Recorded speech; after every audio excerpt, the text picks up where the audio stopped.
Hola, boas tardes. Anda por aquí, Iago.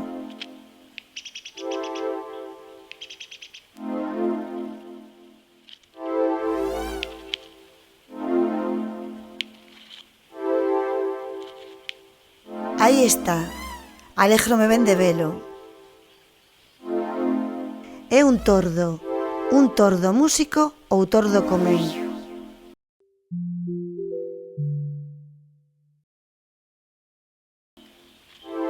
Esta é Chis, a súa compañeira.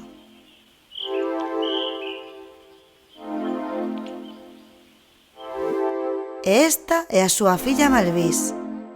Chámase como a súa avoa, que era asturiana.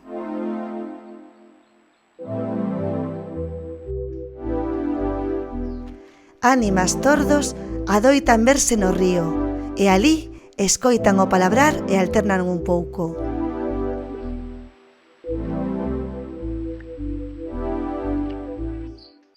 Son cantareiras. Saben centos de coplas e cantijas antijas que aprenden das súas avoas e nais.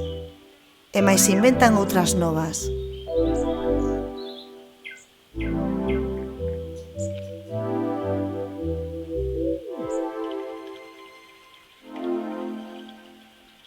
Teñen unha plumaxe moteada no peito que é moi especial.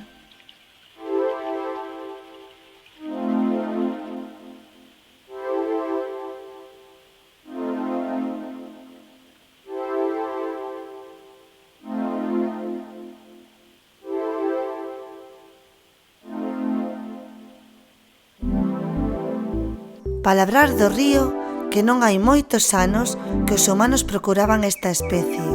Comíanos ou metíanos en jaiolas para escoitar o seu canto. O Javián, que é moi astuto, aínda hoxe os depreda.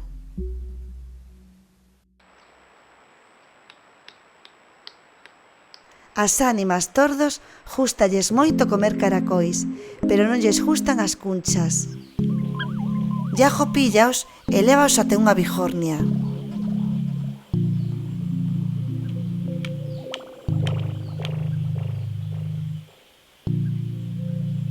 Alí bate o caracol unha e outra vez. E logo limpa o de cunchas e aí si come o limpiño.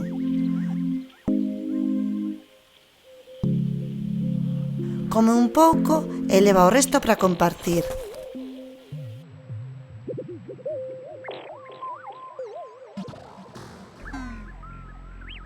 Lémbrome ben daquela tarde na que Iago estaba na pedra do río e percibiu aquela presenza extraña.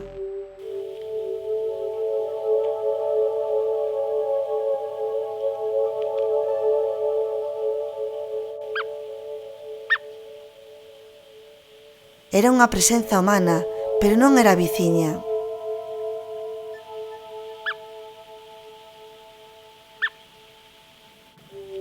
Ánima humana aparecía entre as árbores do regato. Algo percibiu naquela humana que ficou nervoso. Comezou a piare e saíu dando berros polo vecindario. Iago foi o primeiro en ver a muller humana que chamaron a técnica medioambiental. Contoullo a Mauro e aos paporrubios e despois foi comunicarllo ao Comité de Ánimas Sabias.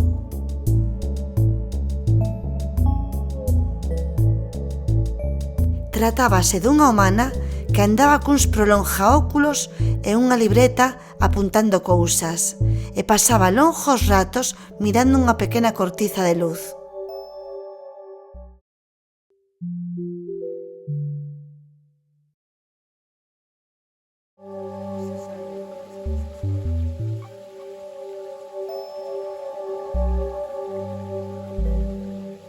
Os gaiteiros azuis foron os primeiros en achegarse con total confianza a ela.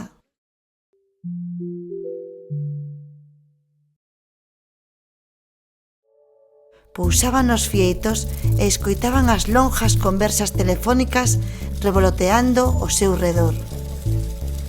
Ela pasaba moito tempo con aquela pequena cortiza de luz telefónica, mirándoa ou falándolle a ánimas non presentes, só audibles.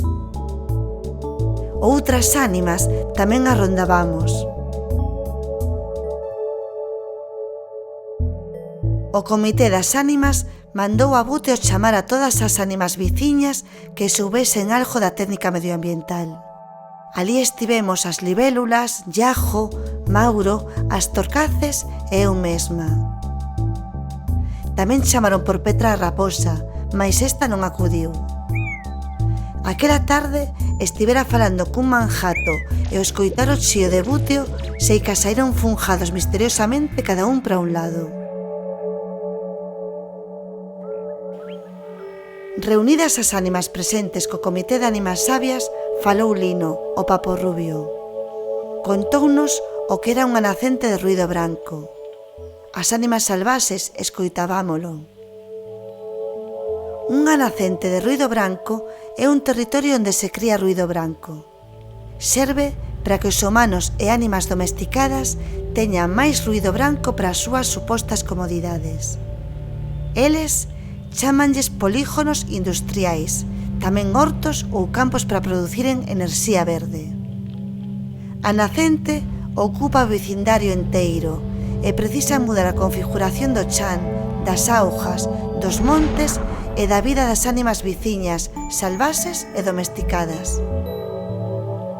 Lino argumentou que os humanos non falan coas grandes ánimas, non escoitan as ensinanzas dos palabrares nas augas e mesmo son capaces de facer cousas no seu propio presuízo e o dos seus viciños.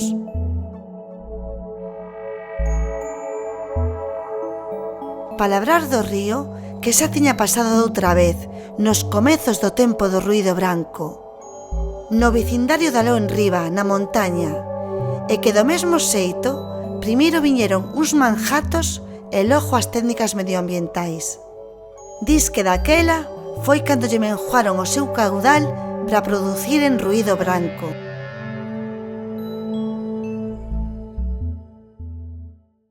Aquela humana traballaba para a nacente de ruido branco. Era encargada de valorar a nosa presenza no vecindario e máis de facer un informe sobre nós, as ánimas salvaxes.